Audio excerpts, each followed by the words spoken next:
জোর করে জমি অধিগ্রহণের বিরুদ্ধে সিঙ্গুর এবং নন্দীগ্রামে আন্দোলন করেছিলেন মমতা বন্দ্যোপাধ্যায়। তার সেই জমি আন্দোলনের অভিঘাত এমনই ছিল যে শতাব্দী প্রাচীন অধিগ্রহণ আইন এবং পুনর্বাসন নীতির সংশোধন করেছিল কেন্দ্রের সরকার। তবে এ প্রশ্নও উঠেছিল, বাংলায় যেখানে একলপ্তে বড় জমি অপ্রতুল, সেখানে কি শিল্পের জন্য আর জমি অধিগ্রহণ সম্ভব? জবাব দিল দেউচা পাচামি। দেশের বৃহত্তম কয়লা খনি প্রকল্প এটি। ৩,৩০০ একরের বেশি জমি জুড়ে এই প্রকল্প। সেই সঙ্গে পুনর্বাসন এবং ক্ষতিপূরণে এক প্রকার মাইলফলক তৈরি হয়েছে পিডিসিএলে। জোর করে কারো বসত বা ভিটে ভাঙা হয়নি, কারো উপর লাঠিও ওঠেনি, বরং জমি দেওয়ার শর্তে এখনও পর্যন্ত সরকার চাকরি দিয়েছে ১,৫০০ জনকে। কিভাবে সম্ভব হলো এই অসাধ্য সাধন? বাংলায় সরকার গঠনের সঙ্গে সঙ্গেই মুখ্যমন্ত্রী মমতা বন্দ্যোপাধ্যায় বলেছিলেন, শিল্প হবে, কিন্তু মানুষের পাশে নিয়েই তা হবে। দেউচা পাচামিতে জমি অধিগ্রহণের জন্য সেই দর্শন নিয়েই পা ফেলেছে পিডিসিএল বা Paschimbanga power development corporation limited.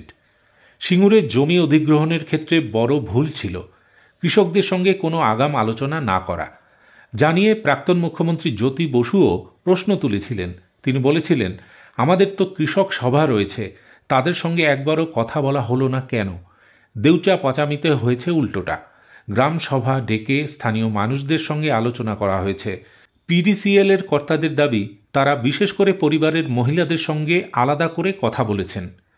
পরিবার ভিত্তিক চাহিদা জানার পর কেউ চাইলে নগদ ক্ষতিপূরণ দেওয়া হয়েছে, কেউ চাইলে দেওয়া হয়েছে নতুন ঘর বা দোকান। যেসব পরিবার জমি দিয়েছে তাদের পরিবার পিছু একজনকে চাকরির নিশ্চয়তা দেওয়া হয়েছে। ৪০টিরও বেশি আদিবাসী গ্রামে মহিলা স্বনির্ভর গোষ্ঠী চালিয়ে বোঝানোর কাজ হয়েছে। এমনকি স্থানীয় মানুষদের আবেগ এবং আস্থা অটুট রাখতে মহুয়া, অর্জুন, শাল ইত্যাদি মিলিয়ে ৯৮৮টি গাছ খনি এলাকার বাইরে স্থানান্তরিত করা হয়। এভাবে স্থানীয়দের আস্থা অর্জনের পরই জমি অধিগ্রহণে হাত দিয়েছে পিডিসিএল। তাৎপর্যপূর্ণভাবে দেউচা পাচামিতে জমি অধিগ্রহণকে কেন্দ্র করে কোনো বড় অসন্তোষের ঘটনা এখনও দেখা যায়নি। একসময় কোল ইন্ডিয়ার অধীনে ছিল এই দেউচা পাচামি ব্লক, কিন্তু তারা ২০১৩ সালের মধ্যে প্রকল্প শুরু করতে ব্যর্থ হয়। পরে সেটি ৬ রাজ্যের যৌথ উদ্যোগে এই প্রকল্প স্থানান্তরিত করা হয়, কিন্তু তারা ২০১৯ সাল পর্যন্ত কিছুই করতে পারেনি। এরপর কেন্দ্রীয় কয়লা মন্ত্রক প্রকল্পটি ফের নিজেদের হাতে নেয় এবং পশ্চিমবঙ্গ সরকারকে রাষ্ট্রায়ত্ত সংস্থা পিডিসিএল এর মাধ্যমে দায়িত্ব দেয়। দেউচা পাচামিতে এখনও পর্যন্ত কাজের যা অগ্রগতি হয়েছে: ১. দেউচা পাচামি কয়লা ব্লক নিয়োগ। এখনও পর্যন্ত জুনিয়র পুলিশ কনস্টেবল পদে ৮৭৭ জন এবং গ্রুপ ডি পদে ৬০৫ জনকে সরকারি চাকরি দেওয়া হয়েছে। এর মধ্যে প্রায় ৫০০ জন তফসিলি জাতি, প্রায় ৭০০ জন তফসিলি উপজাতি শ্রেণীর। ২. ৫৮৯.৪৬ একর জমি অধিগ্রহণ করা হয়েছে।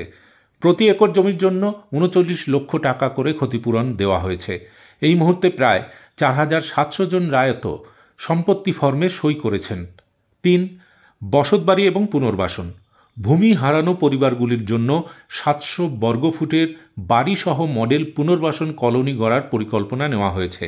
থাকবে পানীয় জল, বিদ্যুৎ, রাস্তাঘাট, উপাসনাস্থল এবং কবরস্থান। ৪. বেসল্ট খনন শুরু। কয়লাখনি এলাকায় মোট ৩২৬ একর জায়গায় বেসল্ট পাথর খননের অনুমতি মিলেছে। প্রথম ধাপে ১২ একরে খনন শুরু হয়েছে ২০২৫ সালের ফেব্রুয়ারি থেকে। ৭১.৫% রাজস্ব শেয়ারের ভিত্তিতে চুক্তি হয়েছে, যা রাজ্যে এই খাতে সর্বোচ্চ। ৫.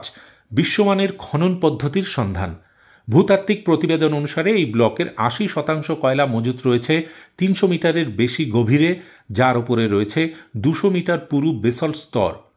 তাই ওপেন কাস্ট নয়, লাগবে আন্ডারগ্রাউন্ড খনন।